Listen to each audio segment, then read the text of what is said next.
তো বন্ধুরা দেখো, এখানে আমি তো রেডি হয়ে গেছি, মাও রেডি হয়ে গেছে, পিছিয়ে দেখো বাবা রেডি হয়ে আর কি পোজ দিচ্ছে। আর এখানে দেখো আমরা সব বেরিয়ে পড়েছি এক এক করে আগু পিছু করে, যেহেতু এখন বলে রাখি বিকালে আমরা নেমেছিলাম ভোরের দিকে।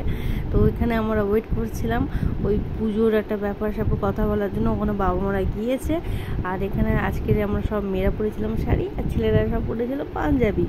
তো আমরা এখন যাব ঠাকুর দেখতে।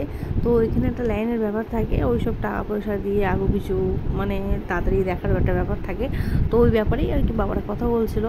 তো এখানে আমার ছেলে একদমই আমার কাছে মানে যে কদিন গিয়েছিলাম খুব একটা আসেনি আর কি, মামা বাড়ি দাদু বলে কাউকে চেনে না। তো ওই কদিন আমাকে একদমই চিনতে পারিনি, বাবাকেও চিনতে পারিনি। তো যাই হোক, এই হচ্ছে মন্দির। তোমরা সবাই দেখো, অনেকে তো গিয়েছো। আমার হচ্ছে আর জয়ের হচ্ছে ফার্স্ট টাইম আমরা গিয়েছিলাম। আর এই বাড়ি থেকে আমি, জয়, বাবা, মা, টয় গিয়েছিলাম, বাবু গিয়েছিল। আর ওই বাড়ি থেকে বাবা মা ভাই গিয়েছিলাম। এখানে আমরা বসেছিলাম মন্দির মানে আরতিটা হয়ে গেলে তারপর ঠাকুর দেখবো একটা ব্যাপার ছিল। কিন্তু হঠাৎ করে এত জোরে বৃষ্টি শুরু হয়েছে, মানে থামার নামই নিচ্ছিল না কিছুক্ষণ। দেন আর পাশ থেকে জয়কে একটু ঠাকুরের পরে একটু স্ক্রিন লাগিয়েছিল, উপরে টিভি লাগিয়েছিল, আমরা ওইটার মাধ্যমে আরতি দেখছিলাম।